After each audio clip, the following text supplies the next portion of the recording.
जय श्री कृष्ण मित्रों।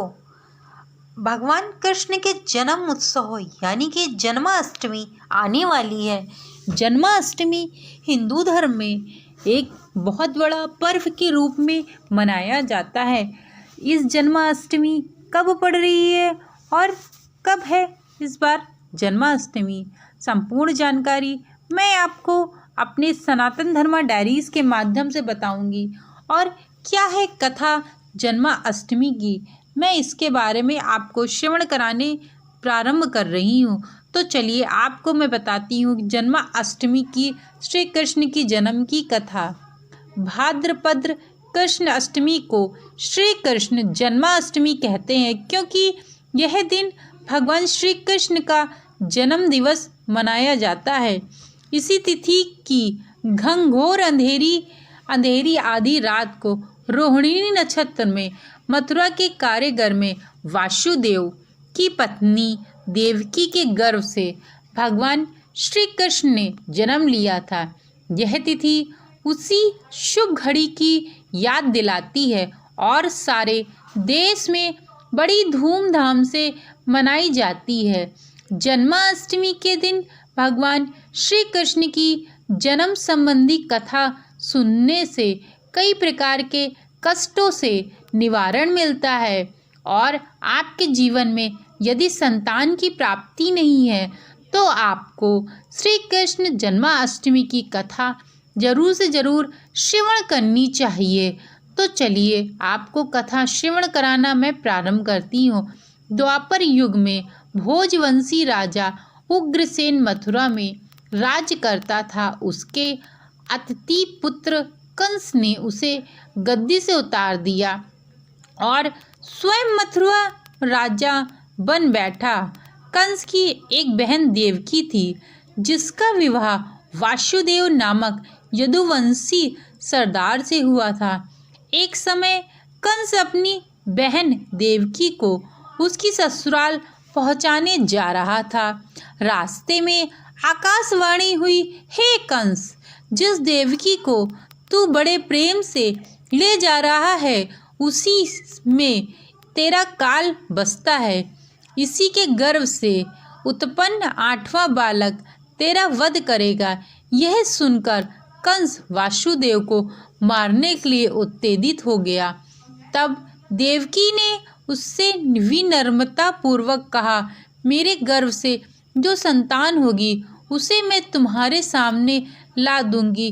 बहनोई को मारने से क्या लाभ है। कंस ने देवकी की बात मान ली और मथुरा वापस चला आया। उसने वासुदेव और देवकी को कारागृह में डाल दिया। वासुदेव देवकी के एक एक करके 7 बच्चे हुए और 7 को जन्म लेते ही कंस ने मार डाला था। अब 8वां बच्चा होना था। कारागार में उन पर कड़े पहरे बैठा दिए थे। उसी समय नंद की पत्नी यशोदा को भी बच्चा होना था। उन्होंने वासुदेव देवकी के दुखी जीवन को देखा और 8वें बच्चे की रक्षा का उपाय रचा। जिस समय वासुदेव देवकी को पुत्र पैदा हुआ, उसी समय संयोग से यशोदा के गर्भ से एक कन्या का जन्म हुआ, जो और कुछ नहीं सिर्फ माया ही थी, जिसे कठोर टोकरी में देवकी वासुदेव कैद थे। उसमें अचानक प्रकाश हुआ और उनके सामने चक्र, शंख चक्र, गदा पद धारण किए चतुर्वर्षीय भगवान प्रकट हुए। दोनों भगवान के चरणों में गिर पड़े। तब भगवान ने उनसे कहा, अब मैं पुनः नवजात शिशु का रूप धारण कर लेता हूँ। तुम मुझे इसी समय अपने मित्र नंद जी के घर वृंदावन में भेज आओ और उनके यहाँ जो कन्या जन्म ली है उसे लेकर कंस के हवाले कर दो। इस समय वातावरण अनुकूल नहीं है, फिर भी तुम चिंता ना करो। जागते हुए पहरेदार सो जाएंगे, कारागृह के फाटक अपने आप खुल जाएंगे और उफ नाती अथाह यमुना तुमको पार लाने पार लाने और ले जाने का मार्ग देगी। उसी समय वासुदेव नवजात शिशु के रूप में श्री कृष्ण को सूप में रखकर कारागृह से निकल पड़े, अर्थात यमुना को पार कर नंद जी के घर पहुँचे। वहाँ उन्होंने नवजात शिशु को यशोदा के साथ सुला दिया और कन्या को लेकर मथुरा आ गए। कारागार के फाटक पूर्व बंद हो गए। अब कंस को सूचना मिली कि वासुदेव देवकी को बच्चा पैदा हुआ है। उसने बंदी गृह में जाकर देवकी के हाथ से नवजात कन्या को छीनकर पृथ्वी पर पटक देना चाहा, परंतु वह कन्या आकाश में उड़ गई और वहाँ से कहाँ गई? अरे मूर्ख, मुझे मारने से क्या होगा? तुझे मारने वाला तो वृंदावन में जा पहुँचा है। वह जल्दी तुझे तेरे पापों का दंड देगा। यह कृष्ण नाम की कथा है, जो कृष्ण जन्माष्टमी की कथा है। सुनने से और सुनने पढ़ने दोनों से आपके जीवन में जो भी दुख तकलीफ़ें व्याप्त होंगी, आपके जीवन में वह शीघ्र से शीघ्र समाप्त हो जाएंगी। यदि आप इस कथा को सुनते हैं और दूसरों तक शेयर करते हैं तो सदैव भगवान कृष्ण की आपको कृपा बनी रहेगी।